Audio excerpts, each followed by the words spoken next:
working to connect a region of over 600 bridges between our lands.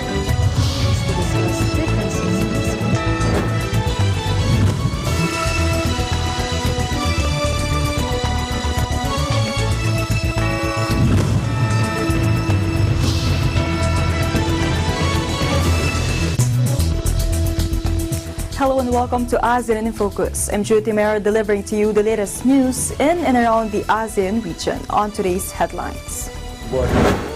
Labor Secretary Silvestre H. Bello said the Philippines won't ban the deployment of Filipino workers in Hong Kong amid street protests that have become more violent each day. Malaysian divers covered a river Wednesday, joining a large team hunting for a Franco-Irish teenager with learning difficulties who vanished from a rainforest resort. And rangers in Myanmar relocate two wild elephants to a protected nature reserve after they strayed too close to villages just outside the country's commercial capital, Yangon.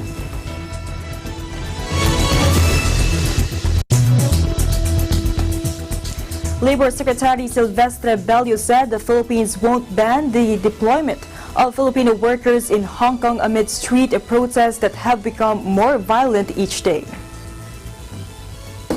It's ng DFA because it is DFA that is in a better position to determine when to raise the alert level. Pag umabot yan ng 3, yan, magmi-meeting ang governing board ng POA and may declare a deployment ban sa Hong Kong. But in the meantime, wala muna. Mr. Bello told reporters on Monday a Filipino worker had been arrested in Hong Kong after he was accused of participating in a street protest.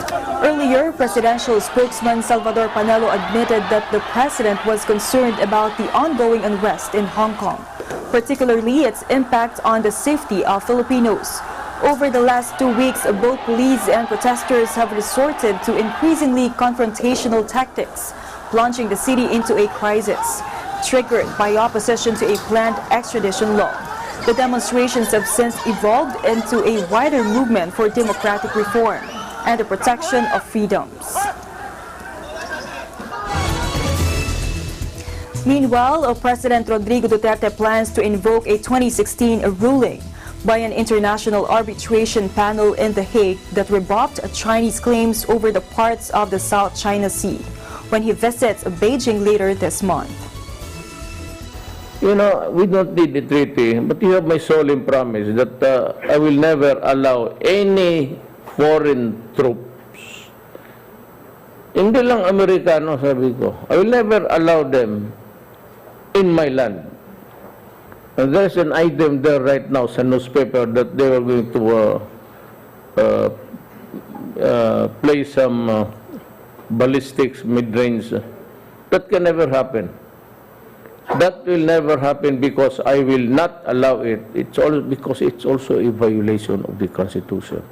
You cannot place nuclear arms in the Philippines.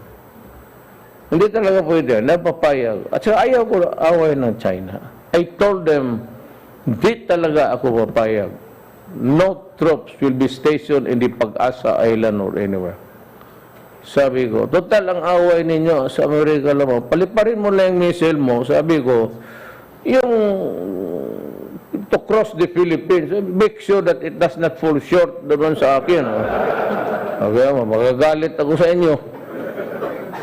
Mag-away kayo lang. It's a geopolitics. Yung arbitrary ruling, pag-usapan natin yan. That's why I'm going to China. I'm not going to tell you the agenda.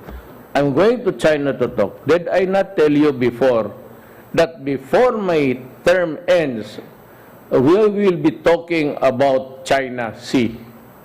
Sinabi ko sa inyo yan. I'm going there because there are now some sparkles na which need to be addressed immediately. Ayaw ko ng away, pati may basketball doon ngayon eh. World, ang problema, ang unang kalaban natin, na Italy. Wala. Ang sunod, wala, talo tayo sa Croatia. Walang laban. Wala na. China na lang tayo magposta. Wala. Samahan ako ng Vice President mismo ng China doon sa basketball. Biro, totoo yan. It's a break in protocol. Siya mismo ang bakit man ako makipag-away dyan sa mag-escort kaya yung Vice President ng Amerika sa akin, magpunta ako doon?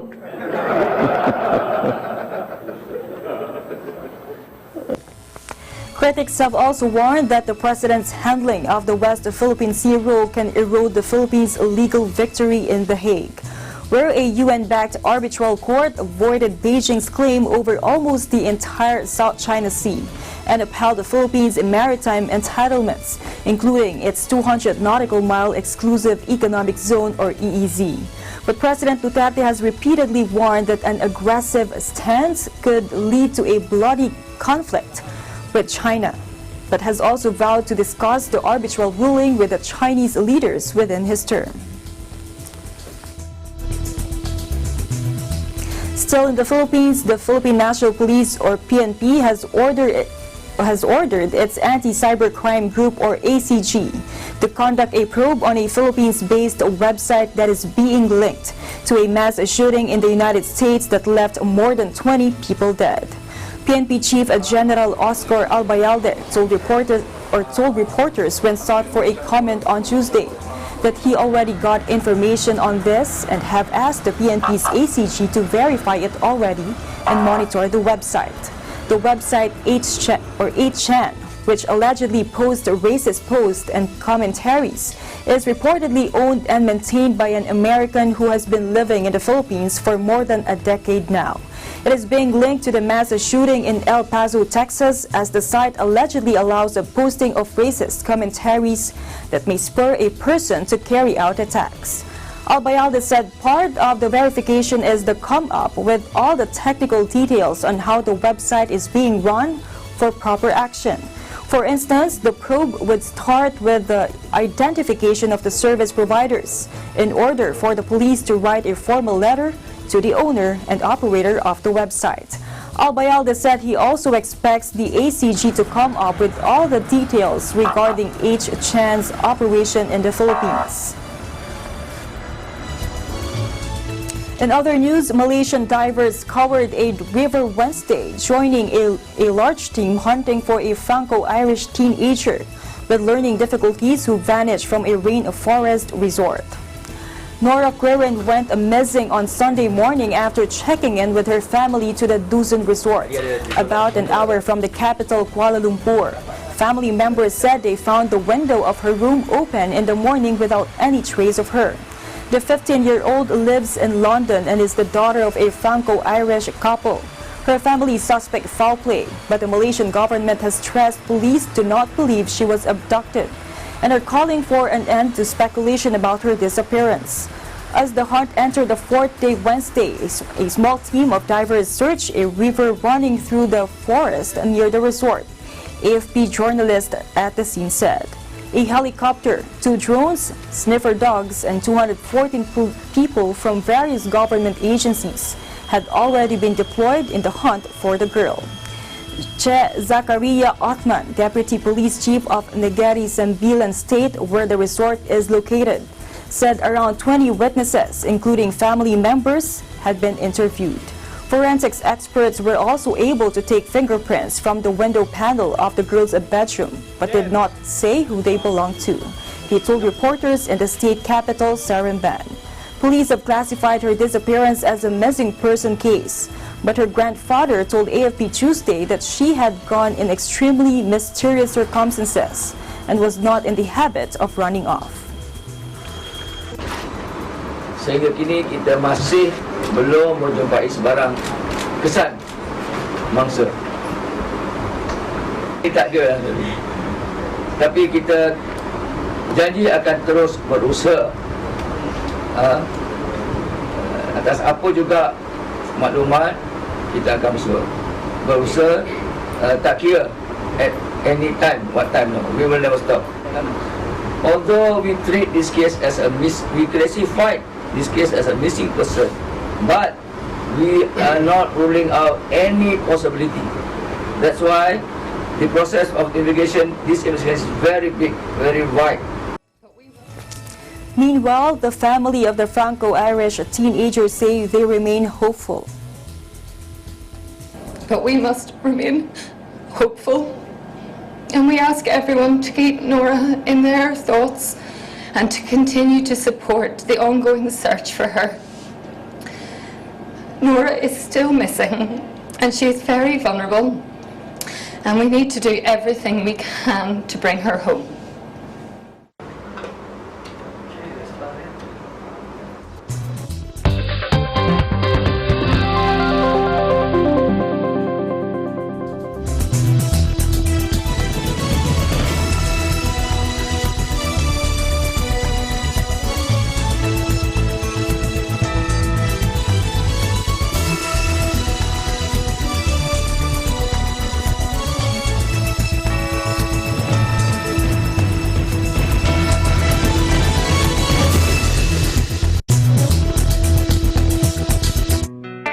Health is our most important asset, and it should always be a constant.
Linggo, alas 6 hanggang alas 7 ng gabi.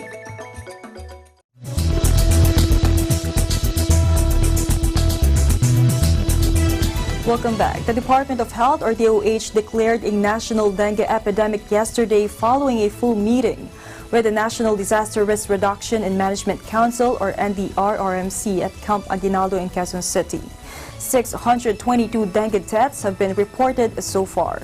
Defense Secretary Delfin Lorenzana, as chairman of the NDRRMC, issued a memorandum to all disaster response units across the country for its strict implementation of the National Dengue Epidemic Declaration.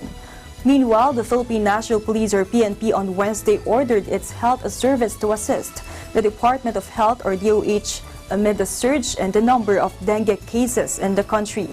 PNP spokesperson Brigadier General Bernard Banak said an order was already issued to make all police hospitals ready for possible influx of patients, including policemen and their dependents. Nagpalabas na rin ang kautosan ng ating Chief PNP, si Police General Oscar David Albayalde, sa ating health service sa pangunguna ni Police Brigadier General John Luglog, ang agarang paghahanda ng buong Philippine National Police para sa paglaban ng sakit ng dengue, at inatasan din ang buong health service, PNP Health Service, to fully cooperate with local hospitals sa mga regions para maitaas ang public awareness, no, laban sa sakit na dengue. Ganon din ang lahat ng mga police regional offices nationwide ay inaatasan din na tingnan ang lahat ng kalusugan ng ating mga PNP personnel, maging ang kanilang pamilya, upang hindi magkasakit at hindi maapektuhan ang kanilang trabaho. Banak also said police personnel are ready to donate blood for civilian patients. He noted that the police hospitals could accommodate civilian dengue patients for emergency treatment, and they will be later transferred to regular hospitals. Following the DOH declarations of a national dengue epidemic, Department of the Interior and Local Government or DILG Secretary Eduardo Año has also enjoined all local government units or LGUs to act swiftly in preventing dengue and other mosquito-borne diseases by implementing the Enhanced Forest Strategy in their areas. Enhanced 4S stands for Search and Destroy Breeding Sites, Seek Early Consultation, Self-Protection, and Say Yes to Fogging only in hotspot areas where an increase in dengue cases is registered for 2 consecutive weeks. Meanwhile, the newly appointed Agriculture Secretary William Dar is targeting a 3-4% growth in the farming sector until 2022. This comes amid a decline in agricultural output in the second quarter of the year, which was recorded at 1.27% as compared to 0.12% in the same period last year, according to the data released Wednesday by the Philippine Statistics Authority or PSA. This, in turn, was attributed to the decline in crops production. Increases, however, were recorded for livestock, poultry, and fisheries. At current prices, the value of agricultural production amounted to 424.6 billion pesos, which is 5.20% lower than the previous year's level. In the first 6 months of 2019, agricultural output went down by 0.24%. Crops registered a 5.70% drop in production during the second quarter of 2019. It contributed 47.42% to the total agricultural output. The DA chief would also implement crop diversification strategy and Pantawid Magsasaka program that will provide assistance to adversely affected rice farmers due to the rice tariffication regime. Such strategy includes the provision of hybrid rice seeds, distribution of inputs like fertilizers, construction of shallow tube wells, and even direct cash assistance.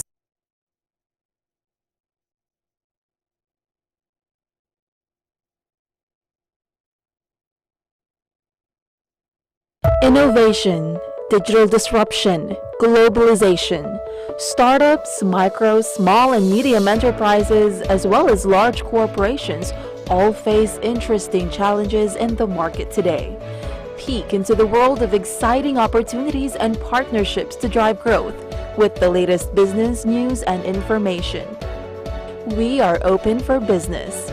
Your weekly dose of entrepreneurial inspiration to update you on the latest developments in the world of business. Get close and personal with CEOs and thought leaders to help you discover valuable insights. Sharpen your instincts for smart decision making with the latest markets and economic trends, disruptive ideas, global innovations, social entrepreneurship, and other leading edge business ideas. Join the conversations to create a more vibrant environment for entrepreneurship. Catch Open for Business every Saturday from 5 to 6 p.m. Open for Business, from vision to action. Mga kamag-anak, kaibigan at kababayan po namin sa Middle East and North Africa, masayang balita ang hatid po namin sa inyo. Ang Net25 ay makakasama nyo na sa inyong mga tahanan. Mapapanood nyo na ang inyong mga paboritong programa sa pamamagitan ng OSN, ang pinakamalaking entertainment network sa buong rehiyon. Sa Channel 725, maihahatid na namin sa inyo ang mga pangunahing balita at mahahalagang impormasyon. Kaya makisaya, makisalo tuwing umaga at panoorin ang mga programa ng mga hinahangaang celebrities and OPM artists, same day as the Philippines. You can also watch Net25 live and on demand anytime, anywhere on any mobile device on OSN Play. Kaya tawag na sa OSN to learn more on how to get Net25.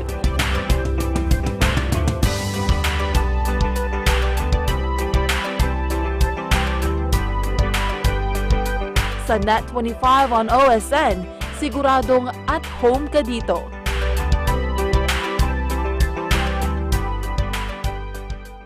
Alamin ang mga pinakahuling kaganapan sa loob at labas ng bansa. Agila Balita. Yun din ang mga sariwang pangyari sa mga lalawigan.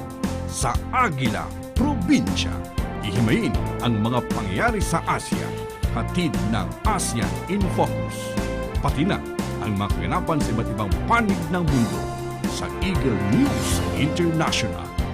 Huwag palampasin ang mga pinakahuling pangyayari sa mata ng Agila. Mga balitang makabuluhan, dapat subaybayan dito lamang sa Net 25. Tips time for parents. Encourage kids to do pretend.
Conditions were forecast. The drier and warmer weather could lead to an escalation of hotspot activities and increase the risk of transboundary haze occurrence in the region. MSC countries pledged to remain vigilant and to monitor the step up their haze preventive efforts to minimize any possible occurrence of transboundary smoke haze during periods of drier weather. The ministers also noted ASMC's continual efforts in updating its technical capabilities to better serve the ASEAN region in monitoring, assessment, and provision of early warning for transboundary haze occurrence. This involved a significant and sustained investment by ASMC in an expert team of operational meteorologists performing 24/7 monitoring and assessment of regional weather and haze, and research scientists working on advanced weather and climate prediction models, as well as supercomputing resources. The ministers also noted with appreciation the training courses and technical fora conducted regularly by the ASMC as part of its 5-year regional capability building program for ASEAN member states, or AMS, through the sharing of technical knowledge and skills in haze monitoring and weather and climate prediction with AMS. In other news, rangers in Myanmar relocate 2 wild elephants to a protected nature reserve after they strayed too close to villages just outside the country's commercial capital, Yangon. Take a look.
That is the latest news in the Southeast Asian nations. Stay updated about the ASEAN region. I'm Judith Timera, and I'm 1 with 25.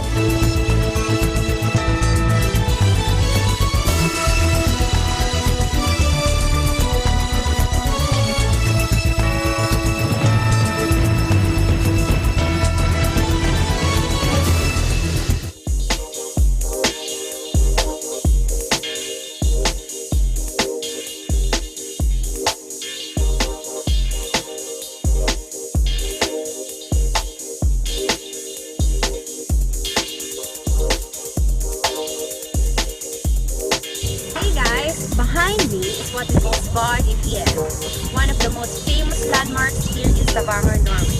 And if you want to see more of the tourist spots like this, just tune into Digital Nest every Tuesday and Thursday, 7:30 p.m. I am managing Mihia from Stavanger, Norway, always 1 with 25.